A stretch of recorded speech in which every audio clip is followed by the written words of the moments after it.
Welcome back to the Behavior Code. I'm Maria. And I'm Gabriel. And today we're talking about something I think pretty much everyone has felt at some point, that feeling of being stuck. Oh, absolutely. It's that feeling like you're spinning your wheels, right? You're trying, you're putting in the effort, but you look around and you're in the exact same spot you were a month ago, a year ago, maybe even 5 years ago. Exactly. It's like being in mud, and the more you struggle, the deeper you seem to sink. And the immediate story we tell ourselves is, well, it must be me. I must be lazy, or I don't have enough willpower, or I'm just not motivated enough. That self blame cycle. It's so easy to fall into. But what if that whole story is wrong? What if feeling stuck has almost nothing to do with laziness and everything to do with something you can't even see? Okay, you've got my attention. What are we talking about here? We're talking about invisible psychological loops, these subconscious patterns of thought and behavior that run on autopilot, keeping you locked in the same place. It's not a lack of effort holding you back, it's a lack of awareness about the code running in the background of your mind. Invisible loops. I like that. So, in this episode, we're going to expose those loops. We're going to drag them out into the light so you can finally see what's really going on. This is the Behavior Code, and today's episode is This is Why Your Life Feels Stuck, and it's not what you think. Okay, so Gabe, let's start with the biggest reframe of all, the core idea we need to get our heads around. Here it is. You are not stuck in life. You're stuck in a pattern you don't notice. Whoa, say that again. That's powerful. You are not stuck in life, you're stuck in a pattern. See, when we say, I'm stuck, it feels so permanent, so massive. It sounds like you're chained to a wall. But a pattern is just a sequence of actions, a loop, and a loop can be interrupted. Right, it gives you agency back. It's not this big scary monster called life. It's a series of small things you do, probably without thinking. Like, what kind of thing? It's everything. It's the way you wake up and immediately grab your phone to check emails, which starts your day with a shot of anxiety.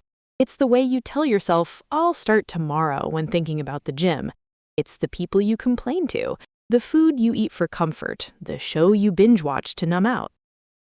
It's the mental script, the thoughts that pop into your head automatically when you face a challenge. Like, oh, I'm not qualified for that, or that would never work for me. Exactly. These aren't conscious decisions, they're well-worn neural pathways. Think of it like a path in the forest. The first time you walk it, it's hard. But after you've walked it 100 times, 1,000 times, you can do it with your eyes closed. You don't even think about it. That's your pattern. And you just keep walking that same path every day, wondering why you never see any new scenery. That's it. So the first step to getting unstuck is to stop seeing it as a personal failing and start seeing it as a design problem. Your life isn't broken, your system, your pattern, is just producing the result it was designed to produce. And for most of us, we didn't even design it consciously. It just did formed. Okay, and that makes sense. It's less about trying harder and more about observing smarter, becoming a detective of your own daily life. Yes, a behavior detective. I love that. So if we accept that we're stuck in patterns, the next logical question is why? Why do we form these self-sabotaging loops in the first place? And that brings us to the hidden psychological causes. Exactly, and a good detective needs tools, right? You can't just rely on memory. This is where something as simple as a small notebook or a notes app on your phone becomes a superpower. For just 3 days, try to log your patterns without judgment. The why behind the what. Let's get into it. Okay, so there are 3 big ones that come up again and again. The first one is comfort addiction. Comfort addiction. Not just liking comfort, but being addicted to it. Exactly. Our brains are fundamentally wired to seek pleasure and avoid pain, to seek comfort and avoid discomfort. The problem is, all growth, all change, all progress, it happens just outside the edge of your comfort zone. Right, that difficult conversation you need to have. Discomfort. Starting a new business. Discomfort. Going to the gym when you're tired. Major discomfort. And so your brain, trying to protect you, steers you back to the familiar, back to the couch, the junk food, the mindless scrolling. Even if that familiar pattern makes you miserable in the long run, it feels safe in the moment. It's the devil you know. Your current stuck state is uncomfortable, yes, but it's a known discomfort. The alternative is unknown. That's so true. The known misery is often less scary than the unknown possibility, which actually leads perfectly into the second cause you were going to mention, I bet. It does. And this one is deeper. It's the fear of identity change. Oof, yeah, talk about that. We think we want to change, but on a subconscious level, it's terrifying. Because if you finally lose the weight, you're no longer the person trying to lose weight. If you quit the job you hate, you're no longer the martyr suffering in a dead-end career. You lose a core part of your story of how you define yourself and relate to others. Your problem becomes comfortable. It's a role you know how to play. Right. And the question your subconscious asks is, if I'm not this person anymore, who am I? That void can feel so threatening that we'll sabotage our own progress just to stay in the familiar identity of being stuck. It's a really strange form of self-preservation. Wow, that really puts a different spin on self-sabotage. It's not that you're trying to fail, it's that your brain is trying to protect the you that it knows. And it's not just an internal question, it affects your entire social fabric. If you're the funny, cynical friend and you decide to become more optimistic and earnest, how do your friends react to that? Precisely. Okay, so we have comfort addiction and fear of identity change. The third hidden cause is the avoidance of uncertainty. Our brains are prediction machines. They want to know what's coming next. Or survival, right? Totally. A rustle in the bushes could be a predator. Uncertainty equals danger. Now, in the modern world, starting a new project isn't a life or death threat, but our brain circuitry hasn't fully caught up. To your brain, the uncertainty of, will this work? What will people think? What if I fail? Feels like a genuine threat. And your current life, your stuck pattern, is certain. You know exactly what it's going to be like tomorrow. It might not be good, but it's predictable, and the brain chooses predictability over the potential for something better if it comes with uncertainty. Well, the comfort addiction is the most obvious one. Their current job is predictable, the salary is steady, it might be soul-crushing, but it pays the bills. That's a powerful comfort. The idea of going to culinary school, starting at the bottom, the long hours, the lower pay, that's a massive dose of discomfort. So every time they think about it, their brain screams danger, and they retreat to the comfort of their spreadsheet. That's a perfect summary. These three forces, our addiction to comfort, our fear of losing our identity, and our deep-seated need to avoid uncertainty, form a kind of Bermuda Triangle of personal growth. Any ambition that tries to sail through it can get lost. So let's dive into the core of this. We're going to unpack the psychology of why you feel stuck, and more importantly, give you the tools to break free. So imagine someone who's miserable in their corporate job. Let's say an accountant who secretly wants to be a chef. Okay, that makes sense. The spreadsheet is safe. How does the fear of identity change play into that? It seems like chef is a cooler identity than accountant. So that's the deep underlying why. But how does this actually manifest? Like in our minute-to-minute thinking. That's where the cognitive stuff comes in, right? The mental traps? On the surface, yes. But think about it. For the last 10 years, his entire identity has been the reliable accountant. His parents are proud of him, his friends know him as that, he knows himself as that. It's a stable, understood role in the world. To become a chef, he has to become a novice again, a beginner. He has to trade respect and expertise for uncertainty and the possibility of failure. And his brain asks, what if you fail? What if you're a terrible chef? Then you're not an accountant anymore, but you're not a chef either. You're nothing. That identity void is terrifying. Okay, I'm with you. The accountant chef. So walk me through it. How does comfort addiction show up for them? That's a powerful trifecta. The comfort of the known, the fear of losing who you are, and what about the third one, the avoidance of uncertainty? How does that stop him from even, say, signing up for one cooking class? Exactly. These deep fears create specific cognitive traps we fall into every day. They're the software that runs on the hardware of our fears. Exactly. So it's not that he's lazy, he's paralyzed. Paralyzed by comfort, by the fear of losing himself, and by the terror of the unknown. And these deep-seated fears aren't just abstract ideas. They create the mental chatter we live with every single day. And those what ifs feel more real and more threatening than the known chronic pain of his current job. The brain would rather you stay in a familiar, comfortable prison than risk stepping into an unknown, potentially wonderful but uncertain garden. It's a protection mechanism that has gone haywire in the modern world. That's the uncertainty monster at its most powerful. His current life is a known quantity. He knows his salary, his hours, his colleagues' names, but that one cooking class, it's a box full of unknowns. What if I'm the worst one there? What if the teacher is mean? What if I had to chop onions and cry in front of strangers? What if I realize I actually hate it and my one little dream dies? Let's talk about those. The first one is a big one, negativity bias. Oh, classic. The human brain is like Velcro for bad experiences and Teflon for good ones. Perfect analogy. It's another survival mechanism. Our ancestors had to be way more concerned with the tiger in the grass than the beautiful sunset. Remembering threats kept you alive. But today, that same bias means you can get 10 compliments and one piece of criticism, and what do you fixate on for the next 3 days? The criticism. Every time.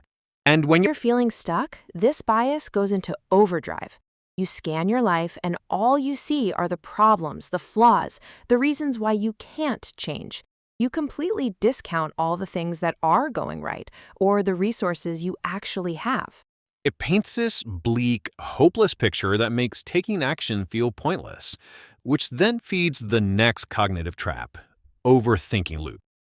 Yes, analysis paralysis, my old friend. Right? We think that if we just think about the problem long enough, hard enough, we'll find the perfect solution. But what we're actually doing is just ruminating. We're replaying the same worries, the same what ifs, over and over again. And it feels productive, doesn't it? It feels like you're working on the problem, but you're not moving. You're just burning mental energy, digging a deeper and deeper rut in your own mind, which makes you more tired and less likely to take any real action. Which, speaking of feeling productive without being productive, leads to our third trap. This one is sneaky. It's false productivity. Ooh, tell me more. I feel like I might be guilty of this. We all are. False productivity is doing things that feel like work, but that don't actually move the needle on your most important goals. It's researching the best workout plan for weeks instead of just going for a walk. It's creating a perfectly color-coded spreadsheet for your business idea instead of making the first sales call. It's motion, not action. Exactly. It's a brilliant form of procrastination because it allows you to feel busy and accomplished while cleverly avoiding the scary, uncomfortable, uncertain work that would actually get you unstuck. So you've got this trifecta of mental traps. The negativity bias makes you feel hopeless, the overthinking keeps you paralyzed, and the false productivity gives you a safe way to hide from the real work. It's a perfect prison for the mind. And a prison of the mind inevitably becomes a prison in real life because those thoughts, they dictate our actions or our inaction. That's the next piece of the puzzle, isn't it? How these cognitive traps create our behavioral cycles. This is where the loop becomes visible, where you can actually see it playing out in your day-to-day life. Right. This is the why you repeat the same days, same choices, same outcomes. Because your behavior isn't random, it's a direct result of your thoughts and feelings. Let's trace a common one. Let's say you want to get healthier. You wake up, your first thought, thanks to negativity bias, isn't, great, a new day. It's, ugh, I'm so out of shape. That thought creates a feeling of shame or anxiety. And to cope with that uncomfortable feeling, what do? You reach for your phone. You need a quick hit of dopamine, a distraction. That's the first action in the behavioral loop. Then you scroll for 20 minutes and now you're late. You feel guilty and rushed. You don't have time to make a healthy breakfast, so you grab a pastry on the way to work. Then you feel bad about that choice, which reinforces the initial thought, I'm so unhealthy, I have no discipline. And the cycle repeats the next day, and the next. It's the same choices leading to the same outcomes, all kicked off by the same initial thought patterns. You think you're making hundreds of different choices, but you're really just running the same program over and over. It's Groundhog Day. And what's so insidious is that each individual action seems tiny and insignificant. What's the big deal about checking my phone? It's just one pastry. But compounded over time, those are the bricks that build the walls of your prison. That is so key. No one wakes up and decides, I think I'll stay stuck today. You just make the same series of seemingly harmless micro choices you made yesterday. And your environment is often designed to push you in that direction. Yes, the junk food is at eye level in the pantry. Your phone is on your nightstand. Your work laptop is on the kitchen table. These are all environmental cues that trigger your automatic looping behaviors. We are incredibly influenced by our surroundings way more than we realize. So your thoughts create your behaviors, and your environment cues those behaviors. It's a self-reinforcing system, a closed loop. No wonder it feels impossible to escape. Okay, so I feel like we've painted a pretty thorough and maybe slightly terrifying picture of what it means to be stuck in a pattern. Yeah, maybe a little. So let's pivot. This is the whole point of understanding the code, right? So you can rewrite it. Let's talk about how to break free. How do you actually interrupt the loop? Okay, this is the hopeful part, and it's not about some massive life-altering change. It starts much, much smaller. The first tool is what I call micro-decisions. Micro decisions, I like it, not big, scary choices. No, you don't break a powerful loop with one giant act of will. You break it by introducing one tiny different choice into the sequence. It's like putting a small stick in the gears. Remember that morning routine loop, the one that starts with grabbing your phone? Yeah. The micro decision isn't, I'm going to become a morning person and meditate for an hour. That's too big. The micro decision is, tonight I will leave my phone charging in the living room. That's it. Because that one small change makes the old pattern harder to execute. You've introduced friction. Now you can't just roll over and grab it. You've created a space for a new choice to happen. Exactly. The goal isn't perfection, it's interruption. Another example, if you want to write a book, the micro decision is opening a document and writing one sentence. Just one. Anyone can do that. That action breaks the inertia of the overthinking loop. And that leads to the second tool, which is identity shifts. That micro decision, that one sentence, does something powerful. It lets you say, I am a person who wrote today. It's voting for your new identity. Yes, James Clear talks about this. Every action you take is a vote for the type of person you wish to become. Instead of focusing on the outcome, like losing 50 pounds, you focus on the identity. I am a healthy person. And then you ask, what would a healthy person do in this situation? They might take the stairs or drink a glass of water. It makes the choices simpler. You're not relying on willpower, you're just acting in alignment with your chosen identity.